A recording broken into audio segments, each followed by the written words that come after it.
Amin. Ya. Shalom. Puji Tuhan, Bapak Ibu Saudara yang saya kasih dalam Tuhan Yesus Kristus. Saya mengucapkan terima kasih kepada pihak lembaga, ya, Pak Ketua dan semua staf yang memberikan kepada saya untuk menyampaikan firman Tuhan pada saat ini. Nah, saudara-saudara yang saya kasih dalam Tuhan Yesus Kristus, sebagian nats tadi sudah dibacakan yang saya ambil dari kitab Yosua, pasal yang pertama. Ayat 1 sampai dengan ayat yang ke-18. Nah, saudara-saudara yang saya kasih dalam Tuhan Yesus Kristus, firman Tuhan ini firman yang disampaikan kepada Yosua, abdi Tuhan. Dan saya akan membaca sebagian kembali dari pasal 1, ayat 1 sampai dengan ayatnya yang kelima. Sesudah Musa hamba Tuhan itu mati, berfirmanlah Tuhan kepada Yosua bin Nun abdi Musa itu demikian, hambaku Musa telah mati. Sebab itu bersiaplah sekarang dan seberangilah sungai Yordan ini, engkau dan seluruh bangsa ini, menuju negeri yang akan kuberikan kepada mereka, kepada orang Israel itu. Setiap tempat yang akan diinjak oleh telapak kakimu, kuberikan kepada kamu, seperti yang telah kujanjikan kepada Musa. Dari padang gurun dan gunung Libanon yang di sebelah sana itu, sampai ke sungai besar, yakni sungai Efrat, seluruh tanah orang Het, sampai ke laut besar di sebelah matahari terbenam, semuanya itu akan menjadi daerahmu. Seorang pun tidak akan dapat bertahan menghadapi engkau seumur hidupmu. Seperti aku menyertai Musa, demikianlah aku akan menyertai engkau. Aku tidak akan membiarkan engkau dan tidak akan meninggalkan engkau. Saudara-saudara yang saya kasih dalam Tuhan Yesus Kristus,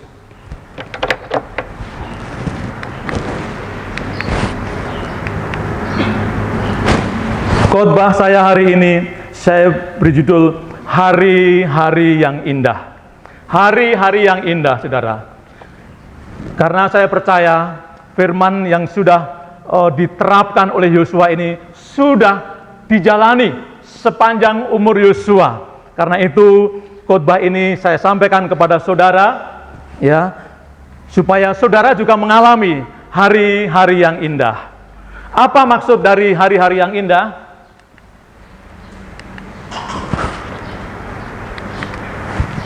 Ya, hari-hari di mana firman Tuhan digenapi. Nah, saudara-saudara yang saya kasih dalam Tuhan Yesus Kristus, sudah ratusan tahun firman disampaikan Tuhan kepada Abraham, Ishak dan Yakub bahwa Tuhan akan memberikan tanah Kanaan itu kepada keturunan mereka. Bahkan sudah tertunda 40 tahun. Karena itu Yosua mendengar firman ini, dia meyakini. Nah, kondisi saat itu, saudara, bangsa Israel ada di sebelah timur sungai Yordan. Ya, mereka dalam perkemahan. Tiap hari mereka menerima berkat daripada Tuhan. Setiap pagi turun embun, roti mana Tuhan berikan. Dari hari pertama sampai hari yang ke-6 dan hari yang ke-7 mereka istirahat. Dan setiap sore hari tiang awan berubah menjadi tiang api, menerangi perkemahan bangsa Israel. Sehingga bangsa Israel di tengah gurun tidak mengalami kedinginan, tetapi mengalami kehangatan dan terang, karena Tuhan bersama-sama dengan mereka di dalam terang yang bercahaya. Dan kondisi saat itu sudah dilihat oleh bangsa-bangsa di sekitar perkemahan mereka. Sungguh luar biasa Allahnya bangsa Israel itu ada bersama mereka dan menampakkan diri di dalam terang setiap sore hari sampai pagi, dan pagi hari berubah menjadi tiang awan yang memelihara kehidupan mereka. Nah, saudara-saudara yang saya kasih dalam Tuhan Yesus Kristus, bagaimana caranya supaya saya dan saudara mengalami hari-hari yang indah? Ya, yaitu dengan mempercayai janji-janji Tuhan. Janji apa saja, saudara? Yaitu janji teritorial.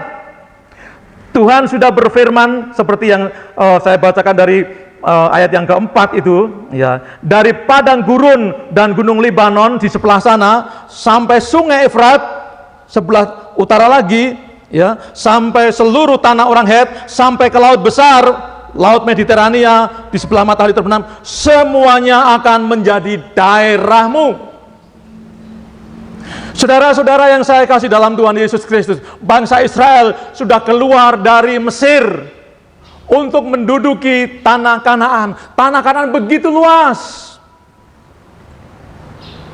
Dan Tuhan sudah begitu ingin segera menggenapi janji-janjinya. Makanya Tuhan mengerahkan semua kekuatan, kuasanya supaya janjinya itu digenapi. Tanahnya luas, saudara, luas sekali. Dan di tempat itu ada bangsa-bangsa yang mendiami mereka. Tapi Tuhan sudah berjanji bahwa bangsa Israel akan mendiami tanah perjanjian. Tanah yang dijanjikan oleh Tuhan kepada Abraham, Ishak dan Yakub dan kepada keturunannya. Lalu apa yang perlu diyakini lagi, saudara? Ya, ada janji pembelaan. Nah, ini saudara, ada janji pembelaan. Ya, Tuhan memunculkan satu pribadi, yaitu Yosua, untuk menjadi satu pribadi pemimpin yang luar biasa, yang tanpa tanding. Kenapa, saudara? Seorang pun tidak akan dapat bertahan menghadapi engkau seumur hidupmu. Saudara, tidak ada seorang pribadi yang mendapatkan janji pembelaan dari Tuhan yang begitu luar biasa. Ini seorang dimunculkan oleh Tuhan menjadi pahlawan yang tanpa bisa dikalahkan seumur hidupnya.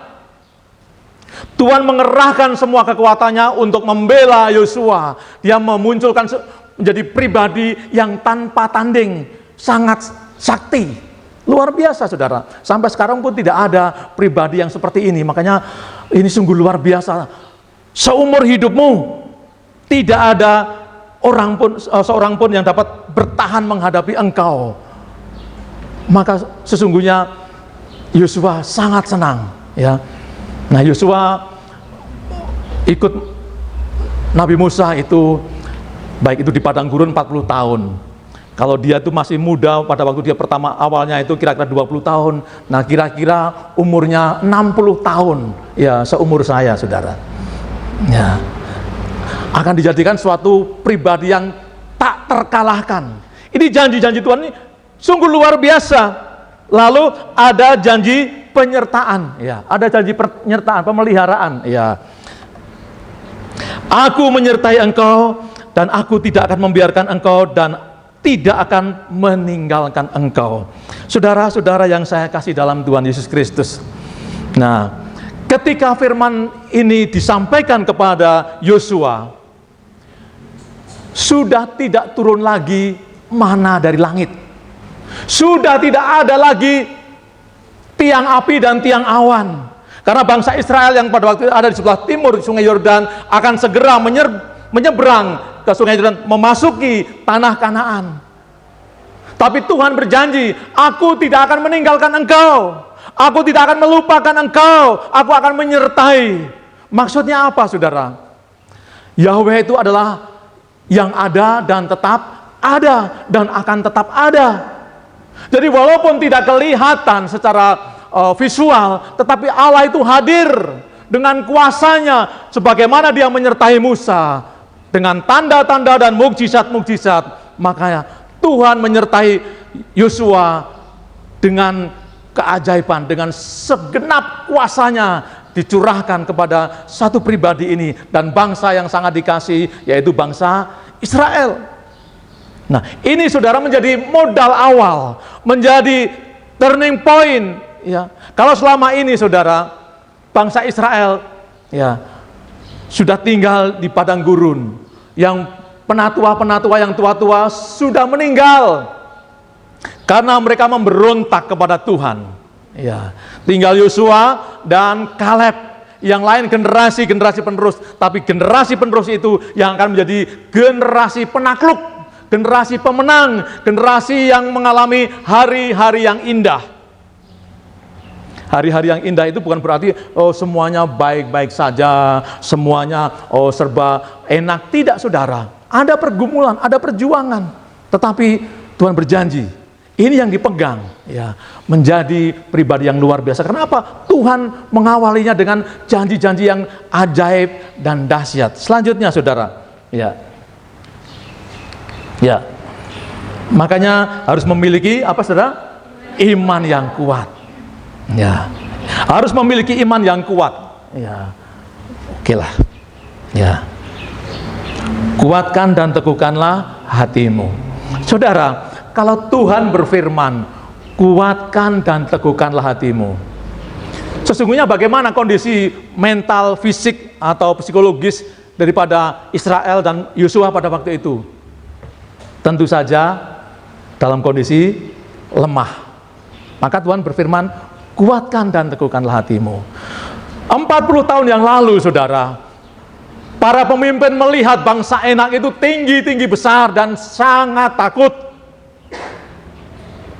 Walaupun mereka pulang dengan menggandar satu tangkai buah anggur itu 2 orang.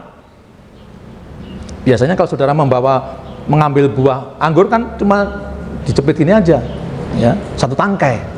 Tetapi di lembah Eskol itu, para pengintai membawa satu tangkai itu sampai digandar, dipikul 2 orang. Artinya memang tanah itu sangat subur, saudara. Ya, makanya saudara, bangsa Israel diminta supaya kuatkan dan teguhkanlah hatimu. Ya, tantangan masih ada, musuh masih ada, kesulitan masih ada, tetapi kuatkan dan teguhkanlah hatimu. Ya, jangan tawar hati. Menghadapi kesulitan, menghadapi problem apapun, baik problem ekonomi, pendidikan, rumah tangga, kesehatan, apa saja, kuatkan dan teguhkanlah hatimu. Ya, ini diulang-ulang, saudara. Kuatkan dan teguhkanlah hatimu. Apalagi generasi penerus ini, ya, generasi muda-muda pada waktu itu, ya, tidak melihat keajaiban-keajaiban yang diperbuat Tuhan kepada bangsa Israel, baik melalui Harun maupun Nabi Musa. Tidak melihat. Ya, maka untuk memasuki tanah Kanaan, tanah perjuangan, tanah yang akan diduduki, tanah perjanjian itu harus memiliki iman yang kuat. Mentalnya harus kuat. Ya. Lalu bertindak dengan hati-hati. Bukan berarti kalau Tuhan sudah berjanji bisa semau gue, ya, seenak gue. Tidak, tetap harus berhati-hati menjalankan perintah Tuhan dengan benar.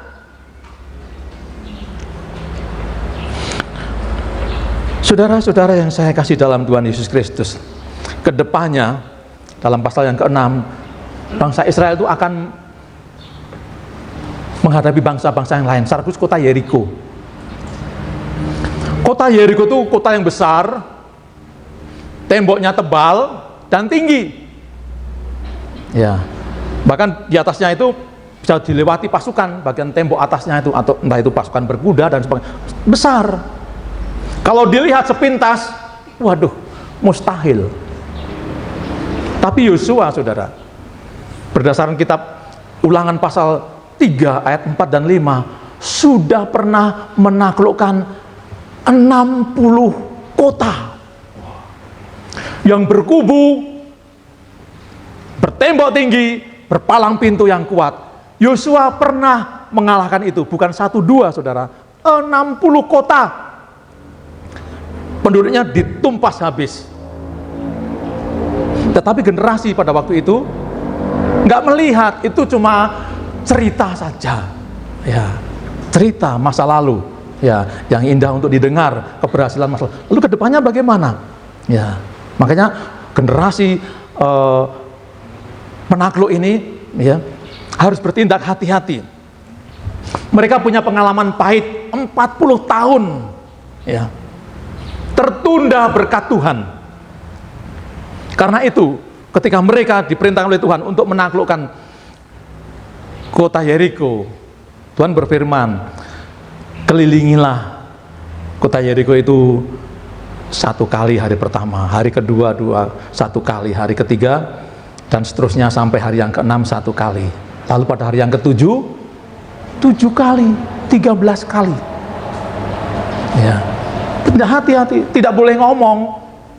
Ya, kalau banyak ngomong itu bisa banyak salahnya. Ya, hermeneutiknya bisa salah, seperti ketika para pengintai dalam pasal 13 itu disuruh pengamatan, ternyata penafsirannya salah. Yang benar cuma Yosua dan Kaleb. Nah, sekarang hati-hati. Ya, ketika mereka diperintahkan untuk mengelilingi itu, mereka taat. Pengalaman pahit jangan terulang lagi. Ya. Ketika pada hari yang ke-7 mereka bersorak-sorai, tembok Yeriko roboh. Karena Tuhan menyatakan kuasanya. Sesungguhnya berdasarkan pengalaman, tembok Yeriko itu bagi Yosua itu kecil. Mengapa?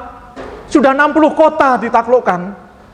Sudah punya pengalaman, tapi kan generasi-generasi ini kan belum. Ya. Untuk menyeberang sungai Yordan itu bagi Yosua itu kecil. Buat aja jembatan, selesai. Tapi Tuhan menunjukkan kuasanya, campur tangan, bahwa ini bukan masalah pribadi, ini masalah janji Tuhan. Maka ketika Tuhan perintahkan imam untuk masuk ke sungai Yordan itu langsung terbelah. Mukjizat terjadi luar biasa. Karena itu mereka harus bertindak dengan hati-hati. Ya, harus bertindak supaya beruntung. Nah ini, saudara, bertindak hati-hati supaya beruntung. Nah, jadi sebagai pribadi yang sudah diselamatkan, saya dan saudara sebagai hamba-hamba Tuhan, ya, juga harus belajar bertindak hati-hati. Karena endingnya beruntung. Setiap orang ingin beruntung. Amin. Iya, maka harus bertindak hati-hati. Lalu yang selanjutnya, jangan lupa memperkatakan firman Tuhan. Ya, kalau yang dilihat, yang didengar, informasi dari luar itu masuk dan itu diucapkan, itu bisa melemahkan. Tetapi kalau firman Tuhan, firman yang mana? Ya dari kitab Taurat, Kejadian, Keluaran, Imamat, Bilangan, Ulangan. Diucapkan, ya, diajarkan dan diucapkan. Itu penting sekali, saudara, supaya hati kita, supaya hidup kita tetap kuat. Apalagi sebagai hamba-hamba Tuhan itu, menghafal ayat itu bukan untuk anak-anak sekolah minggu, untuk kita semua. Ya. Mengucapkan firman. Ya, mengucapkan firman. Memang ini ada lebih dari 31.000. Kalau saudara bisa hafal 300 ayat saja sudah lumayan. Ya. Ayat-ayat hafalan itu diucapkan. Ya. Selama kuliah di STI sudah tambah berapa ayat hafalan? Pak, saya hafalnya Yohanes 3 ayat 16. Kapan? SD. Sekarang sudah tambah berapa? Nah, perlu, saudara, perlu menghafal ayat itu penting, saudara. Ya. Dan diucapkan. Firman Tuhan itu yang kita baca, diucapkan, ya. Potongan-potongan firman yang disebut rema itu keluar, ya. Sehingga saudara sungguh-sungguh menjadi hamba Tuhan yang berkualitas. Ya. Jadi bagian kita, saudara, adalah firman Tuhan. Bagian kita. Kita baca berulang-ulang, kita pelajari, kita renungkan, kita hafalkan, dan kita ucapkan. Dan kalau ini diucapkan, siapa yang bisa membantah kesalahannya? Tidak ada. Karena inilah sola scriptura, hanya Alkitab yang benar. Ini otoritas tertinggi, tidak ada kesalahan di dalamnya.